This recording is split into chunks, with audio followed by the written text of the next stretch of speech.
Serez'in esnaf çarşısında Şeyh Bedrettin'dir adımız. Pir Sultan'dır bir yanımız.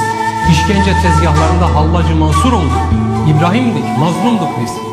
Dar ağacına yürürken başımız dikti. Deniz'dik, Hüseyin'dik, Yusuf'tuk. Said'ti adımız Dahkapı meydanında.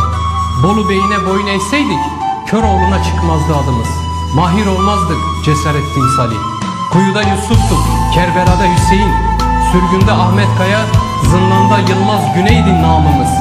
Unutmayın ki ekilir ekin geliriz, ezilir un geliriz. Bir gider bin geliriz. Bizi vurmak kurtuluş mu diyerek yola çıktık.